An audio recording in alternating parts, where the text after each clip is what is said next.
we've heard you say already that the public finances are in a pretty precarious position. So I want to ask you, many Labour MPs really want you to lift the two-child benefit cap, and we hear that includes the Prime Minister. Can we afford to do that? Well, no one needs to tell me how important child poverty is. I came into the Labour Party because I wanted children from all backgrounds to have a good start in life. And we've already made strides in reducing child poverty in this Parliament. We're rolling out free breakfast clubs at all primary schools, extending free school meals to an additional 500,000 children. We've capped the cost of school uniform. We've increased the national living wage and national minimum wage. Would I like to do more? Yes, but of course we haven't always got to explain how policies will be paid for. Yeah. We've got the report from the Child Poverty Task Force later this year, and we'll respond to that.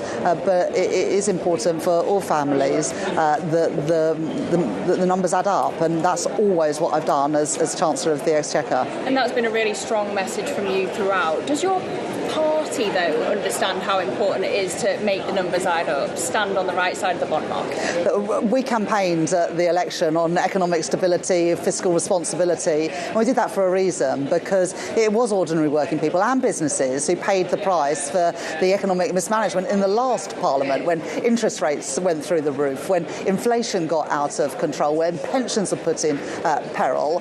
And because of that, my party, the Labour Party, accepted the crucial importance of economic discipline to support working families. It's not intention, economic responsibility, to our commitments to make people better off. It is part of that commitment, because those 5 cuts in interest rates, as you know, by the Bank of England, but they've only been possible because of that stability we've returned to the economy. But look, on winter fuel payments, on pay rises for doctors, on welfare reforms, you've seemed to give, but when are you going to take away? When are you going to choose the bond market over the left of your party? Well, if you look today in my conference speech, I'll be setting out a youth guarantee because at the moment we've got 1 million young people who are not in education, employment or training. That's 1 in 8 young people. I'm not going to let that stand. It is a waste of their talent and potential, but it's also a huge waste for business and a huge waste for taxpayers that we are subsidising young people to be out of work when we want them to be in training or in paid employment. And that's one example of how we're reforming the welfare state to get the costs down and at the same time bringing more people into work. What would you do about it if someone said they don't want to work in the care home? Well, that's not acceptable. You know, like, welfare is not an alternative to work. The welfare state is there if you need it.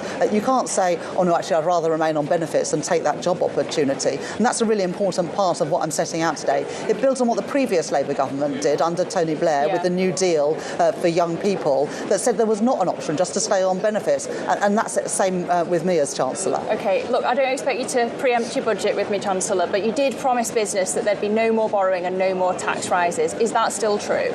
Well, what I did last year at the budget was draw a line under the economic and fiscal mismanagement of the previous government, and that did require difficult decisions on taxes. So there won't be more of them? Well, I think all of your viewers can see that the last year has brought its fair share of global challenges. The global cost of borrowing, the tariffs from the United States, the ongoing conflicts in the Middle East, the disruptions to supply chains, Russia's intensified aggression.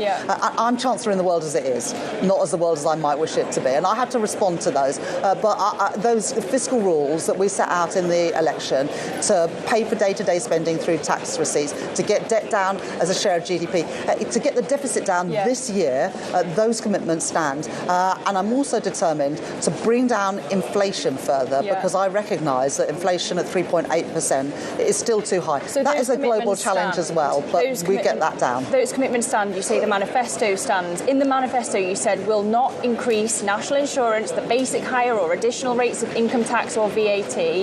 Yes or no, does that still hold? Yes, it does, and we also made that commitment around corporation tax as well, and those commitments stand. And they stand for a reason, because working people paid a heavy price in the last Parliament. It was the worst Parliament on record for living standards. It's still the biggest challenge for working people. So those commitments stand. But what I want your viewers to know, that my commitments to economic stability, to fiscal responsibility and to those fiscal rules, they absolutely stand, because they are the bedrock of stability, and only with stability can we grow the economy. So we need to know where you're going to find the money from. The French are in a similar fiscal bind. They're seemingly on the brink of a wealth tax.